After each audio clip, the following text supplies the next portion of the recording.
All right. What is up, McClunky boys? We are Dangar heads. That's what we are in here. This is a Dangar fun Bossk Nabat village time. There's lots of Dangar in here, so we love that. But I just wanted to do a little bit of a mini, I don't know, some kind of deck tech on this little thing that I've been working on. It's kind of since set 2. It just got a lot of good upgrades. It's kind of a meme, but when it's a dream, it's a dream.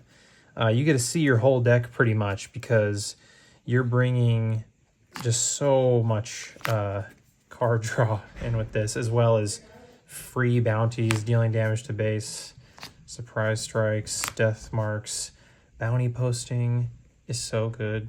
Search your deck for bounty, upgrade, reveal it, and draw it. I mean, you can play this with Dangar on turn 1 to find your guild targets and deal 2 damage to a 2 health unit. These are just great. Honestly, I've done stuff where I've drawn so many cards that I drew all of these with my enticing rewards, and I just did 6 to base straight up with 3 cards. You normally don't have 3 cards in your hand. These are kind of on the fence because you want to be going to face, but it can be so good, especially when you flip Bossk. It protects Bossk. You're taking something that costs 5.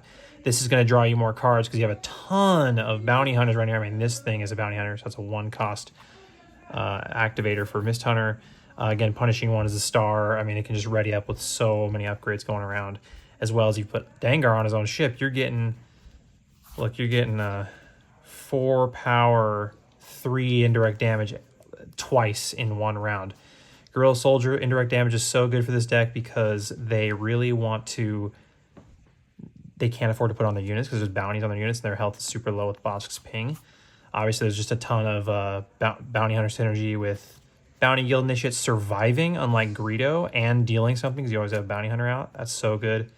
I'd probably add hotshots in here as well. They're just tied up in a different deck, as well as another Ruthless Raider, because Ruthless Raider is just crazy. I don't need to tell you about that.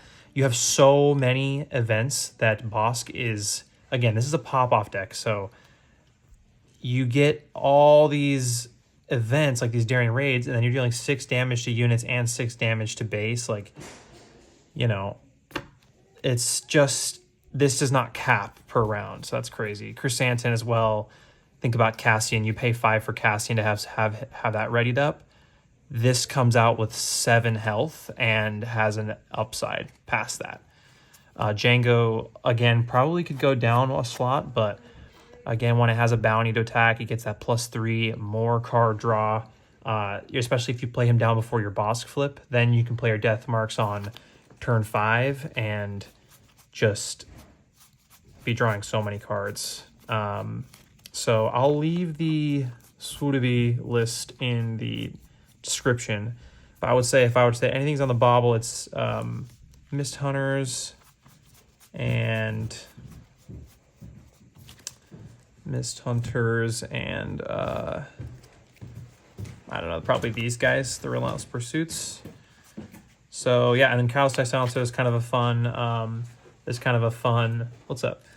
There's kind of a fun combo where you can do search the top 10 cards of your deck for 2 non-unit cards, reveal them and draw them. Then if this card isn't unique, discard a card from your hand. So this doesn't even need to be unique if you have Cow's Tie, because you just choose this card, the Cow's Tie, and then action if this was defeated or discarded from your hand or deck this phase, play from your discard pile. So there's a combo there. I mean, it's like a little bit of sauce, but I don't know. I probably would bump this up. And then some kind of cards I've been thinking about are IG-2000. This is not really Cyborg, it's more just like extended universe. Nigerian Starhopper, LEP-38s, Hunter the Haxian Brew, just because it's another thing to wake up Toro, and it gets a shield, so you can do wake him up and then put the shield on him. There's just always bounties out. Transocean Hunters can be good. IG-11, breaking in, another bounty posting. This was kind of a fun thought because you just have a lot of damage stuff, but it just gives another thing for the pilots to go on. Maybe put a Boba Fett unit from set 4 that's a 5/4 with shield, or, you know, would probably go pretty well in this deck with the pilot plan.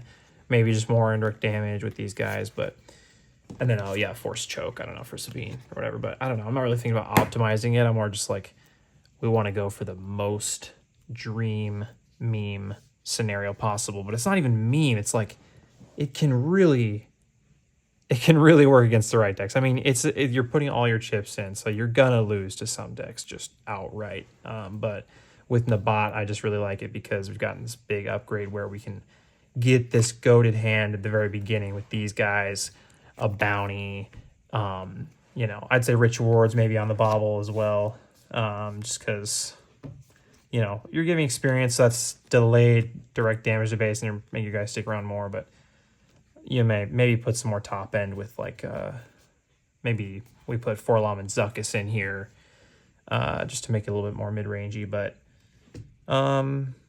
yeah, especially with the card draw, you probably see Forlom and Zuckuss more, so that might actually be kind of a good plan, but this is just kind of my initial thoughts, and yeah, hope you guys like it.